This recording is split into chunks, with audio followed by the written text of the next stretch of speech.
اور ساری بہتری آپ ہی کے ہاتھ میں ہے۔ اللہ جل شانہ فرمائیں گے اپنی اولاد میں سے دوست نکال دو۔ وہ عرض کریں گے دوست کتنے ہیں؟ ارشاد ہوگا فی 1999 ہے۔ یہ سن کر اولاد آدم کو سخت پریشانی ہوگی اور رنج و غم کی وجہ سے اس وقت بچے بوڑھے ہو جائیں گے اور حاملہ عورتوں کا حمل گر جائے گا اور لوگ حواس باختہ ہو جائیں گے اور حقیقت میں بے ہوش نہ ہوں گے، لیکن اللہ کا عذاب سخت ہوگا جس کی وجہ سے بدحواسی ہو جائے گی۔ یہ سن کر حضرات صحابہ رضی اللہ تعالی عنہ نے عرض کیا کہ یا رسول اللہ، وہ ایک جنتی ہم میں سے کون کون ہوگا؟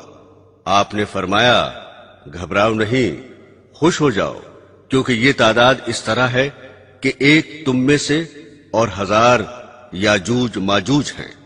مطلب یہ کہ یاجوج ماجوج کی تعداد بہت زیادہ ہے۔ اگر تم میں اور ان میں مقابلہ ہو تو تم میں سے ایک شخص کے مقابلے میں یاجوج ماجوج 1000 آئیں گے، اور چونکہ وہ بھی آدم ہی کی نسل سے ہیں، ان کو ملا کر فی 1999 دوزخ میں جائیں گے۔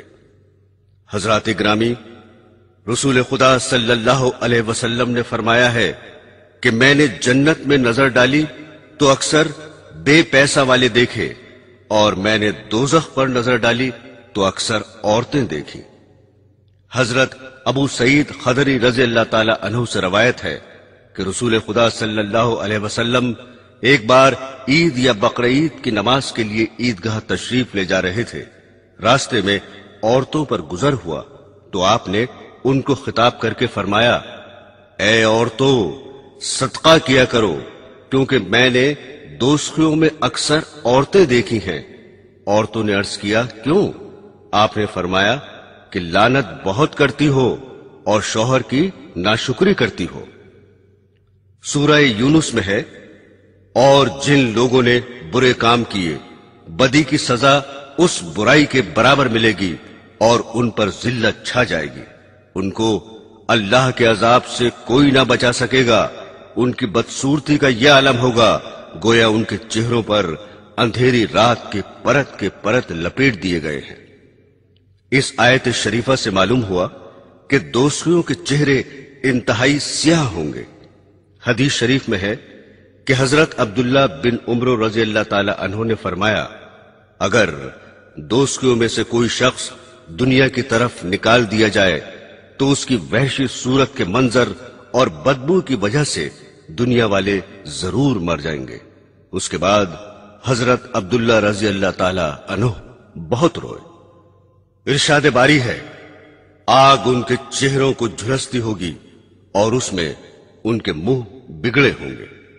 رسول خدا صلی اللہ علیہ وسلم نے ارشاد فرمایا کہ دوزخی کو آگ جلائے گی جس کی وجہ سے اس کا اوپر کا ہونٹ سکڑ کر بیچ سر تک پہنچ جائے گا اور نیچے کا ہونٹ لٹک کر ناف تک پہنچ جائے گا۔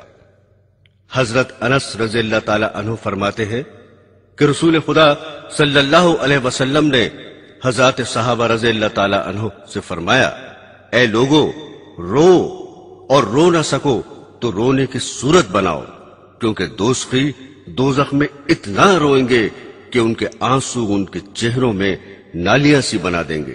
روتے روتے آنسو نکلنے بند ہو جائیں گے تو خون بہنے لگے گا جس کی وجہ سے آنکھیں زخمی ہو جائیں گی۔ آنسو اور خون کی اتنی کثرت ہوگی کہ اگر ان میں کشتیاں چھوڑ دی جائیں تو وہ بھی چلنے لگیں گی۔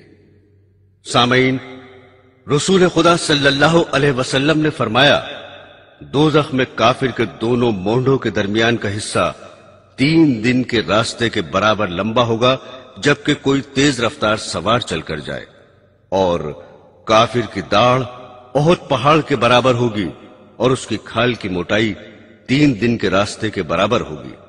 ایک روایت میں ہے کہ دوزخی کے بیٹھنے کی جگہ اتنی لمبی ہوگی جتنا مکہ اور مدینہ کے درمیان کا فاصلہ ہے۔ بعض روایات میں ہے کہ رسول خدا صلی اللہ علیہ وسلم نے فرمایا میری امت کے بعض شخص دوزخ میں اتنے بڑے کر دیے جائیں گے کہ ایک ہی شخص دوزخ کے پورے ایک کونے کو بھر دے گا۔ حضرت مجاہد رحمت اللہ علیہ فرماتے ہیں کہ مجھ سے حضرت ابن عباس رضی اللہ تعالی عنہ نے فرمایا، کیا تم جانتے ہو دوزخ کتنا چوڑا ہے؟ میں نے کہا نہیں۔ فرمایا، ہاں، خدا کی قسم تم نہیں جانتے، بے شک دوزخی کے کان کی لو اور مونڈے کے درمیان 70 سال چلنے کا راستہ ہوگا، جس میں خون اور پیپ کی وادیاں جاری ہوں گی۔ دوزخ کی پشت پر پل قائم کیا جائے گا، جس کو پل صراط کہتے ہیں۔ تمام نیک اور بد لوگوں کو اس پر ہو کر گزرنا ہوگا۔ قرآن حکیم میں ہے، اور تم میں ایسا کوئی بھی نہیں جس کا اس دوزخ پر گزر نہ ہو قیامت کے دن۔ رسول خدا صلی اللہ علیہ وسلم نے فرمایا کہ دوزخ کی پشت پر پل صراط قائم کیا جائے گا، اور میں نبیوں میں سب سے پہلے اپنی امت کو لے کر اس پر سے گزروں گا، اور اس دن صرف رسول ہی بولیں گے، اور ان کا کلام صرف یہ ہوگا، اے اللہ سلامت رکھ، سلامت رکھ۔ پھر فرمایا کہ جہنم میں سادان کے کانٹوں کی طرح مڑی ہوئی کیلیں ہیں، جن کی بڑائی اللہ ہی کو معلوم ہے۔ وہ کیلیں پل صراط پر چلنے والوں کو بد اعمالیوں کی وجہ سے گھسیٹ کر دوزخ میں گرانے کی کوشش کریں گی، جس کے نتیجے میں بعض ہلاک ہو کر دوزخ میں گر جائیں گے اور کبھی نہ نکل سکیں گے، یہ کافر ہوں گے، اور بعض کٹ کٹا کر دوزخ میں گریں گے اور پھر نجات پا جائیں گے، یہ فاسق ہوں گے۔ دوسری روایت میں ہے کہ بعض مومن پلک جھپکتے ہی گزر جائیں گے، اور بعض بجلی کی طرح جلدی سے گزر جائیں گے، اور بعض ہوا کی طرح، اور بعض تیز گھوڑوں اور اونٹوں کی طرح۔ ان رفتاروں میں بعض سلامتی کے ساتھ نجات پا جائیں گے، اور بعض کیلوں سے چھل چھلا کر چھوٹ جائیں گے، اور بعض دوزخ میں اوندھے دھکیل دیے جائیں گے۔ حضرت کعب رضی اللہ تعالی عنہ فرماتے ہیں کہ جہنم اپنی پشت پر تمام لوگوں کو جما لے گا۔ جب سب نیک و بد جمع ہو جائیں گے تو اللہ جل شانہ کا ارشاد ہوگا کہ تو اپنوں کو پکڑ لے، جنتیوں کو چھوڑ دے۔ چنانچہ جہنم بروں کا نوالا کر جائے گا، جن کو وہ اس طرح پہچانتا ہوگا جیسے تم اپنی اولاد کو پہچانتے ہو، بلکہ اس سے بھی زیادہ۔ حاصل یہ ہے کہ جنت والے پار ہو کر جنت میں پہنچ جائیں گے، جن کے لیے جنت کے دروازے پہلے سے کھلے ہوئے ہوں گے، اور دوزخی دوزخ میں جھونک دیے جائیں گے، جس کو اللہ جل شانہ نے یوں بیان فرمایا ہے، پھر ہم ان کو نجات دیں گے جو ڈرا کرتے تھے، اور ظالموں کو اس دوزخ میں ایسی حالت میں رہنے دیں گے کہ گھٹنوں کے بل گر پڑیں گے۔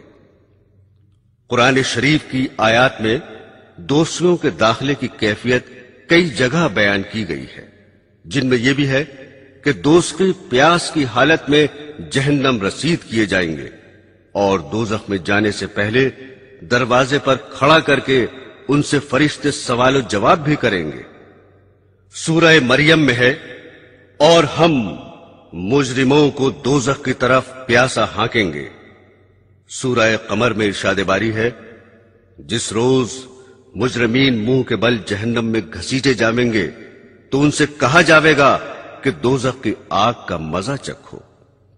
ایک اور جگہ ارشاد باری ہے، پھر وہ اور گمراہ لوگ اور ابلیس کا لشکر سب کے سب دوزخ میں اوندھے منہ ڈال دیے جائیں گے۔ سورہ رحمان میں ہے، مجرم لوگ اپنے حلیے سے پہچانے جائیں گے، کیونکہ ان کے چہرے سیاہ اور آنکھیں نیلی ہوں گی۔ پھر ان کے سر کے بال اور پاؤں پکڑ لیے جائیں گے، اور ان کو گھسیٹ کر جہنم میں ڈال دیا جائے گا۔ حضرت ابن عباس رضی اللہ تعالی عنہ کا قول اس آیت شریفہ کی تفسیر میں یوں نقل کیا گیا ہے، فرشتوں کو حکم ہوگا، جمع کر لو ظالموں کو اور ان کے ہم مشربوں کو اور ان کے معبودوں کو، جن کو وہ لوگ خدا کو چھوڑ کر پوجا کیا کرتے تھے، پھر ان سب کو